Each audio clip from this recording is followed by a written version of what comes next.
High, আজ চলে এসেছি গ্যালারি দ্য গোল্ডেন উইংসের অ্যানুয়াল এক্সিবিশনে। এই জায়গাটি আমার বড়ই প্রিয় জায়গা, কারণ সারা সপ্তাহের কাজের পর রবিবার এলেই এখানে বেশ কিছু প্রিয়জনের সাথে দেখা হয় আর সবাই মিলে আনন্দ করে ছবি আঁকি। এবারের এক্সিবিশনে আমি এই ছবিটা দিয়েছি। এই এক্সিবিশনে শুধুমাত্র ছবি নয়, আছে সুন্দর সুন্দর কিছু স্কাল্পচার অ্যান্ড ফটোগ্রাফি।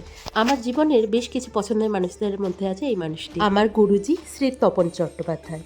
আর এই ছোট ছোট বনুগুলোকে তো ভীষণ জ্বালাই, আর দিদিদের তো স্পেশাল ভাবে জ্বালাই। এই এক্সিবিশনে ফাঁক পড়ে গেছে নীলাঞ্জনা দি ও অদিতি দি। খুব মিস করেছি জানো তো ওদের। দিদি বলছে ঠিকই, কিন্তু কেউ জানো তো আমার মায়ের বয়সী, আবার কেউ তো আমার বাবার থেকেও বড়। এই দিদিদের সাথে পরিচয় হওয়ার পর থেকে আমার জীবনের প্রতি দৃষ্টিভঙ্গিটাই কেমন যেন পরিবর্তন হয়ে গেছে। জীবনকে আবার নতুন ভাবে ভালোবাসতে শিখছি। এখান থেকে আমি যেমন সুন্দর করে ছবি আঁকতে শিখছি, আর তেমন পেয়েছি সুন্দর একটা পরিবেশ। আর এই দেখো, এই চশমাটা হচ্ছে সুবীরের।